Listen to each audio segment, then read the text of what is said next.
Hi viewers. இன்னைக்கு மே 27 சிறகடிக்க ஆசை serial என்னாச்சுன்னு சொல்லி பார்க்கலாம்க்கு முன்னாடி சேனல் சப்ஸ்கிரைப் பண்ணாதவங்க மறக்காம சப்ஸ்கிரைப் பண்ணுங்க. இன்னைக்கு என்ன அப்படின்னு சொல்லி பாத்தீங்கன்னா, இங்க அருணோட அம்மா இங்க பேச வராங்கல்ல. அப்போ உடனே மீனா இந்த மாதிரி எனக்கு தெரியுது, அவங்க ரெண்டு பேருக்கும் ஏற்கனவே ஏதோ பிரச்சனை, அதுதான் இது நான் என் வீட்டுக்காரர்கிட்ட பேசுறேன் அப்படிங்கிற மாதிரி மீனா சொல்றாங்க.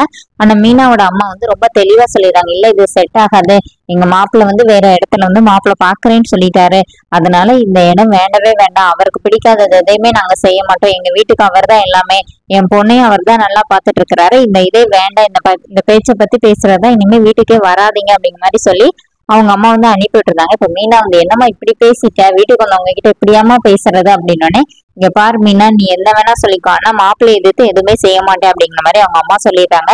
இப்ப சீதா போய் முத்துவை போய் பார்த்து பேச போறாங்க.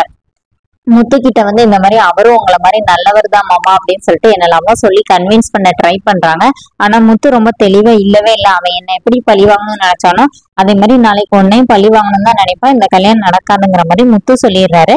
இப்ப மீனாவை அந்த அருண் பார்த்து அவர் பேசுறாரு, இந்த மாதிரி எனக்கு சீதாவை தான் நான் கல்யாணம் பண்ணிக்குவேன் அப்படிங்கிற மாதிரி.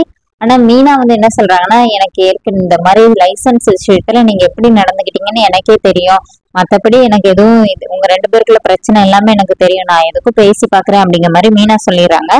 அருண் அவங்க அம்மா போய் சீதா வீட்டுல பேசிட்டு வெளியில வரும்போதே அவங்க அம்மா என்ன சொல்றாங்கன்னா, அவங்க மாப்பிள்ளைக்கு சம்மதிக்காம கல்யாணம் நடக்காதுன்னு தாண்டா சொல்லிட்டு இருக்கிறாங்கன்னொடனே, நான் எப்படி இந்த கல்யாணத்தை நடத்துறேன் பாருங்க, நான் சீதாவை தான் கல்யாணம் பண்ணிப்பேன் அப்படிங்கிற மாதிரி அருண் அவங்க அம்மா கிட்ட சொல்றாரு. அதுக்கப்புறம் தான் போய் மீனாவை பார்த்து பேசுறாரு. இப்ப வீட்டுக்கு வரும்போது சீதா முத்துவை பார்க்க போனாங்கல்ல, அப்போ முத்து கிட்ட சொல்லிடுறாங்க, அக்கா இந்த மாதிரி என் வீட்டுக்கு வந்திருந்தா அப்படிங்கிற மாதிரிலாம் சொல்லிடுறாங்க. இப்ப முத்து மீனா வந்தோடனே கேக்குறாரு, ஆமாங்க நான் போதான் செஞ்சேன், நீங்க சொன்னா கோவப்படுவீங்கன்னு தான் நான் சொல்லாம போயிட்டேன், இப்ப வரும்போது கூட அருண் என்னை பார்த்து பேசதான் செஞ்சாரு, ஆனா நான் தான் இந்த மாதிரி எல்லாம் சொல்லிட்டு வந்திருக்கிறேன் அப்படின்னு. இப்ப முத்து என்ன சொல்றாருன்னா, இங்க பாரு, அவனை கல்யாணம் பண்ணி வச்சுறதா இருந்தா நீயும் அந்த கல்யாணத்துக்கு போக கூடாது, அப்படி என்னை மீறி போறதா இருந்தா நீ இனிமே இங்க வரக்கூடாது அப்படிங்கிற மாதிரி முத்து சொல்லிட்டு போயிடுறாரு.